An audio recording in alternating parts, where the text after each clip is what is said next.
Welcome to Tesla versus Hyundai. Not the kind of twin test you'd have dreamed up back in 2017 when Mr. Musk first launched the Model 3, but times move fast and now the Ioniq 5N is a proper consideration if you want a fast EV that's also brilliant fun. The question is, which one should you buy? We'll start with a few stats. The facelifted Tesla Model 3 Performance starts from £60,000 in the UK, while the Ioniq 5N is a touch more at £65,000. Both cars get two electric motors and all-wheel drive, but the Ioniq 5N is considerably more powerful, 641 brake horsepower versus the Tesla's 453 brake horsepower in UK trim. The Model 3 is, however, considerably lighter, weighing in at less than 1.9 tonnes, whereas the Hyundai is in excess of 2.2 tonnes. Okay, so neither of these cars are particularly light. In fact, they're both very heavy, if we're being honest. And that's not great when you're trying to make something fun to drive, but then that is par for the course with EVs at the moment. The good thing though is that the engineers that build these cars are getting better and better at hiding the weight, at least at road speeds. And what's really going to help the Tesla in that department is that it's finally got adaptive dampers. These dampers adjust in real time and are controlled via Tesla's own software. This means that, like many other elements on the car, they can be updated via over-the-air updates. Other improvements from the pre-facelift car include forged aluminium wheels with staggered Pirelli P0 tyres, they're wider at the rear than they are at the front, as well as what Tesla calls track-ready brake pad material. I also really like the new sport seats in this car. They weren't great in the previous Model 3 Performance, but now they feel more supportive, the bolstering's better, but you still get 12-way electric adjustability and heating and ventilation. The driving position is okay, but I'd like to sit a little bit lower, although I do feel like the low window line does make it feel like you're sitting higher than you actually are. And what's really nice in this is that it actually feels quite narrow, and you can really place the car down a road and you know exactly where you're putting it. And I think a large part of that is because of the window line. You can just see so much out front. Other than the new seats, the Model 3 Performance cabin is largely business as usual. That means the central screen is absolutely brilliant and packed with functionality, except of course Android Auto and Apple CarPlay. The space on offer is okay, and the steering wheel mounted indicator buttons are still annoying. I can see these steering wheel mounted indicators being absolutely fine in America, for example, but here in the UK, where we have a lot of roundabouts where you sometimes need to change your indication halfway through, it makes it harder than it needs to be, and how it is with a stalk, because you don't have your wheels straight, your hands are moving on the steering wheel because you can't just twist your arms all the way around, and it means that the buttons are changing position, whereas a stalk is always in the same position, so it just makes more sense. And it's a shame because you don't really need to do this. It feels like trying to fix a problem that actually never existed in the first place. Okay, so you can probably tell that I'm not a fan of the indicator stalks being taken away, but by my own admission, it's probably not a deal breaker, especially if you live somewhere without roundabouts. So, what about the rest of the car?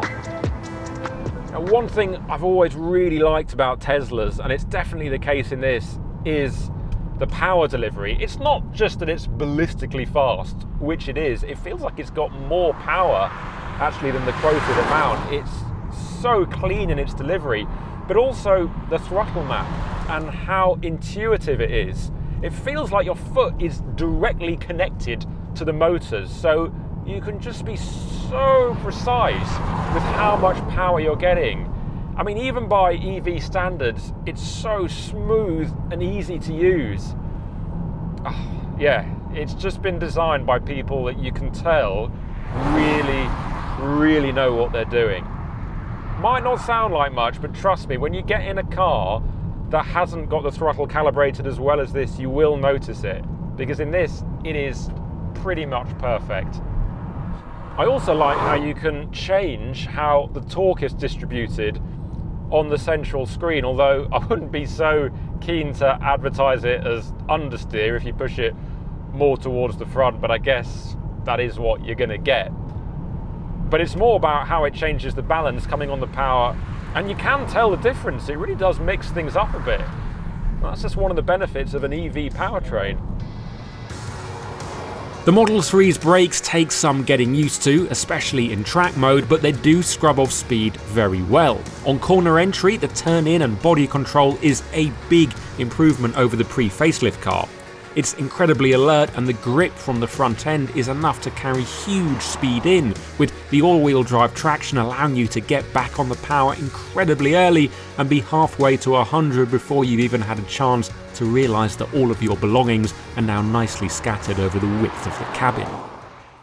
Those responses do come at a price, however, because on an imperfect, bumpy road like this one, the car can feel quite nervous, and together with the steering feel, which just isn't really there, and the brake feel, which can be a little bit inconsistent, at least to start with, it just kind of leaves you wondering how far you can take it.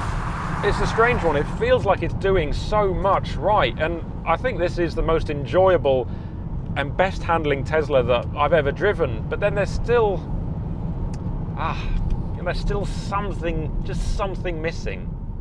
I mean, go into this corner, speed's good, grip's good, it turns in really nicely on the nose, but yeah, I'm just not feeling the urge to just keep on doing it over and over again. Gone through the corner now, and I'm almost happy to just settle back into a cruise again.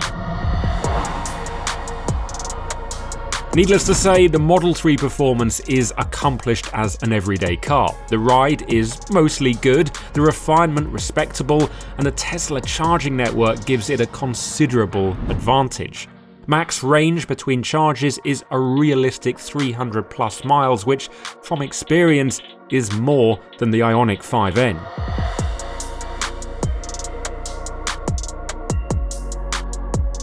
I know this because when I first drove this car over in South Korea, and you can watch the video just up there, it was doing about 200 miles realistic range. But otherwise, I thought it was absolutely mega.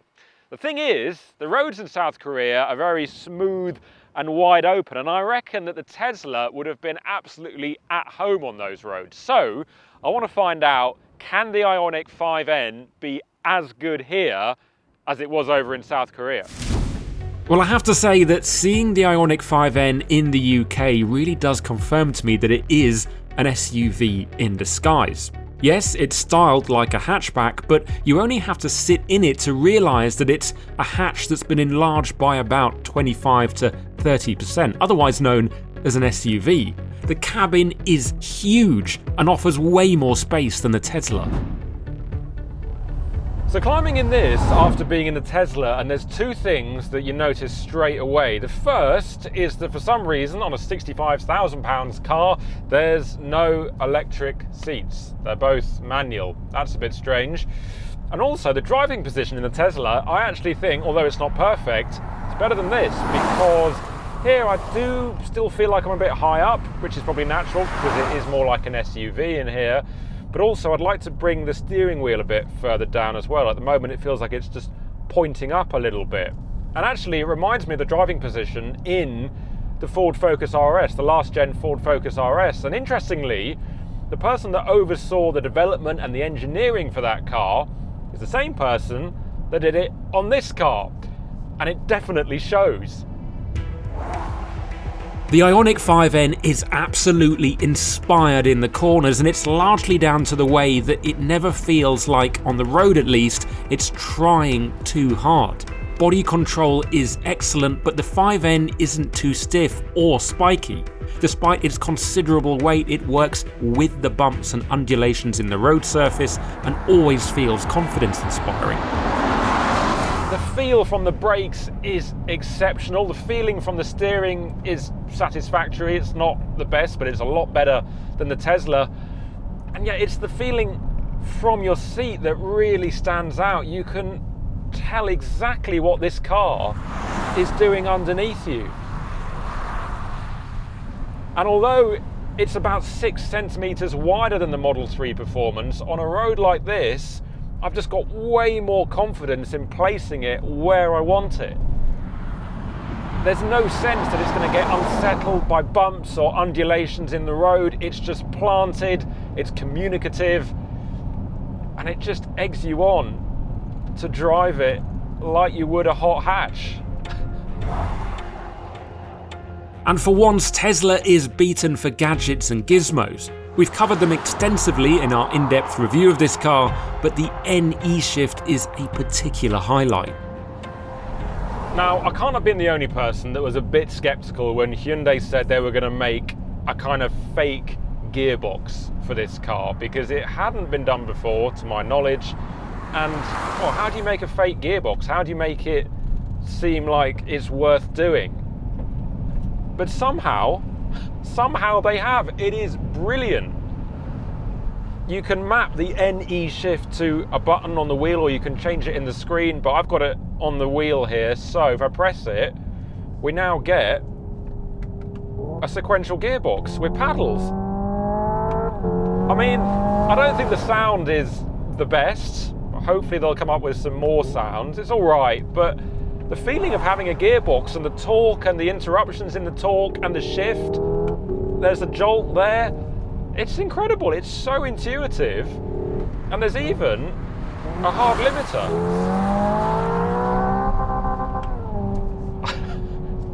I didn't think it would work, but it just does. I know it sounds silly, but it is just so much fun. And it does give you a proper experience. I just love the way they've mapped the torque curve into the gears. They're not real gears, they're completely fake, but they feel real. You've also got other really cool gadgets such as the N pedal, which is extreme one-pedal driving. Definitely give that a go. It takes some getting used to, but it's actually quite satisfying when you can get it right. There's an N drift optimizer. Just like in the Tesla, you can change where the torque is going front to rear. There's a clutch kick function, which I'm not convinced about, because you have to pull both paddles back at the same time and then let them out, and then that's kind of like doing a clutch kick. But because you have to have your hands at 9 and 3, it's not ideal if you then need to switch them like you do when you're trying to slide a car. So that's not perfect, but it's still a nice idea. And then, just like with the i20N and the i30N, you've got a huge amount of customization, and you've got 2 custom drive modes that you can input that into. There's so much that you can change. I don't think the power delivery, regardless whether you've got the NE Shift on or not, is quite as smooth or intuitive as it is in the Tesla. I think the Tesla's power delivery, as I said, is absolutely superb. It is the standard. But it's still very workable in this. It's got a huge amount of shove. And what I really like is the N-Grin boost button. It sounds like a bit of a silly name, and it is a bit, but what it allows you to do is, regardless of what mode you're in, whether you're in eco mode or normal, or how you've got the powertrain set up, you can get the full 650 or so brake just by pressing that button. And it means that if you need that burst of power, you've got it right there. So press it and it takes your head off. Such a good idea, and it's so accessible. But it's not the party tricks that make the Ioniq 5N such a standout. I mean, don't get me wrong, some of them are excellent, but it's the car underneath that just feels properly engineered. There's always been a problem with performance EVs where they've just felt inert, and while the Tesla must be credited for trying to fix that, it doesn't pull it off as convincingly as the Ioniq 5N. This car doesn't just stop and go and steer brilliantly for an EV. It's a really enjoyable, engaging performance car, full stop. You could happily put this in a test against petrol-powered performance cars, and it's in there with a chance. It is that good to drive. I'm not exaggerating there, it really is. There's more wind noise than the Tesla, but otherwise it's comfier on a long drive, and for me, and no doubt many others, it's a huge plus point to have Apple CarPlay and Android Auto compatibility. Even so, when it comes down to it, you could make a strong case for either car overall. Having spent a lot of time in the Ioniq 5N and the pre-facelift Model 3 Performance, I was surprised at how well the updated version of the latter stood up. You can feel that it is noticeably lighter than the 5N, especially under braking, and it is the more agile and nimble of the two cars. In short, it's another reminder that Tesla is always in the conversation when it comes to best EVs. But for me, the Ioniq 5N wins it because, put simply, it is the most fun. Not just because of the various gadgets and brilliant N-E shift, but because it does what the best performance cars should do. It's engaging, it's got a sense of humour, and it makes you want to go out and drive it for no other reason than your own enjoyment. But come on, which car would you pick? Tell us in the comments section below, and don't forget to subscribe and turn your notifications on the Car Magazine channel so you don't miss another video just like this one.